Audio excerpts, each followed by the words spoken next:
Pendant des années, Nokia a dominé le marché mondial du téléphone portable. À son apogée, l'entreprise finlandaise détenait près de 40% du marché mondial.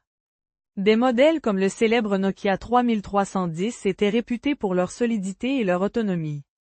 Pourtant, en quelques années seulement, le géant a perdu sa place. Comment cela a-t-il pu arriver? L'histoire de Nokia commence en Finlande en 1865.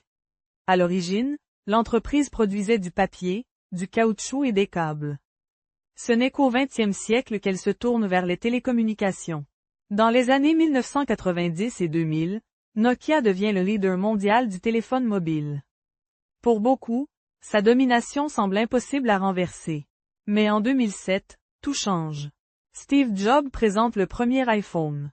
Contrairement au téléphone traditionnel, il propose un grand écran tactile et une expérience centrée sur les applications.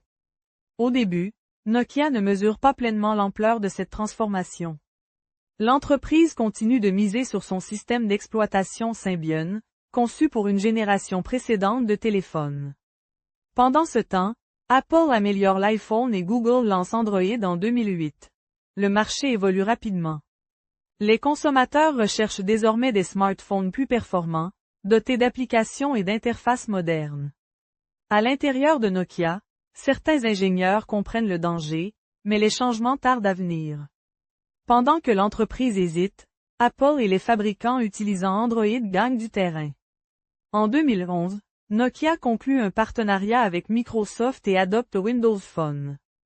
Le pari est ambitieux, mais il arrive tard.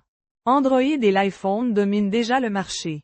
Malgré la qualité de certains téléphones Lumia, les ventes continuent de baisser. En 2013, Microsoft rachète la division téléphone mobile de Nokia. Pour beaucoup, c'est la fin d'une époque. Mais Nokia n'a pas complètement disparu. Aujourd'hui, l'entreprise existe toujours et se concentre sur les infrastructures de télécommunications et les réseaux mobiles. L'histoire de Nokia est devenue un cas d'école. Elle rappelle qu'aucune entreprise n'est trop grande pour échouer et que dans le monde de la technologie, l'innovation est une course permanente. Hier, Nokia dominait le marché mondial. Aujourd'hui, son histoire montre que le succès d'hier ne garantit jamais celui de demain. Abonne-toi pour d'autres chroniques tous les mercredis à 18 h.